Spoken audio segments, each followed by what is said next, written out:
Hijo de una prostituta y un chimpancé, como a él le gustaba decir, Richard Franklin Lennox Thomas Pryor III nació en Illinois, Estados Unidos, el 1 de diciembre de 1940.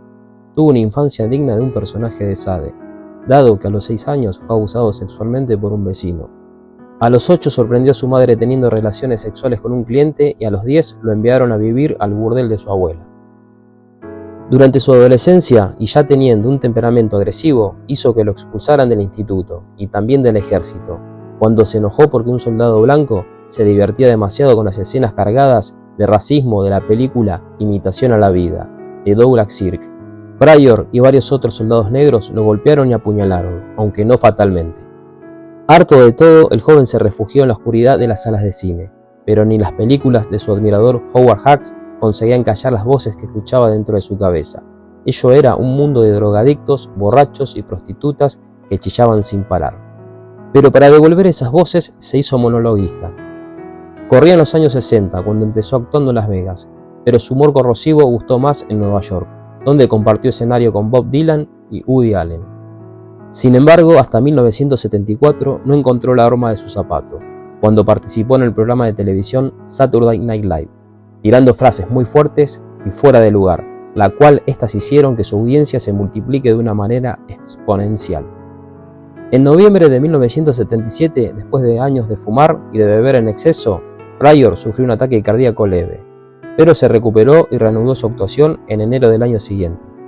Richard se casó 7 veces y todos sus matrimonios terminaron de mal en peor. En una de las ocasiones llegó a agarrarse a tiros con el vehículo de su pareja.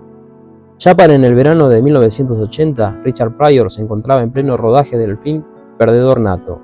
Un día, ciego de drogas, le agarró un ataque de psicosis y se roció todo el cuerpo con ron y se prende fuego.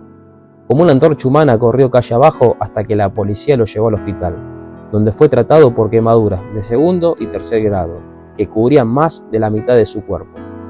Con respecto a su carrera cinematográfica, el propio actor reconocía que ha hecho cosas fantásticas y cosas no tan buenas.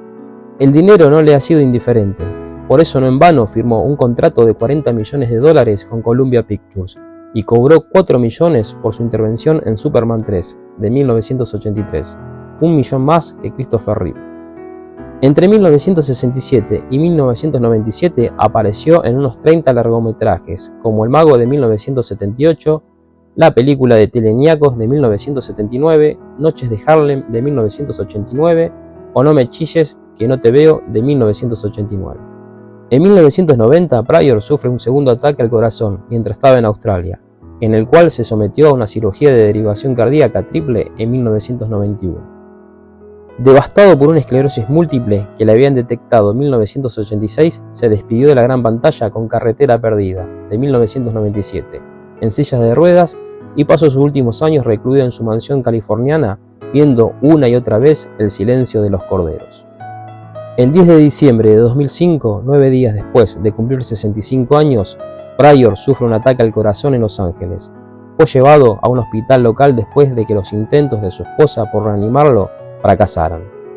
Pryor se iría de este mundo dejando huérfanos a 7 hijos. El patólogo forense Michael Hunter cree que el ataque cardíaco fatal de Pryor fue causado por una enfermedad de la arteria coronaria, que fue provocada por los muchos años de haber estado fumando cigarrillos. Pese a todo, su mejor epitafio lo pronunció alguien tan siniestro como Bill Cosby, diciendo que nadie ha dibujado una línea tan fina entre la tragedia y la comedia, como lo hizo Richard Pryor.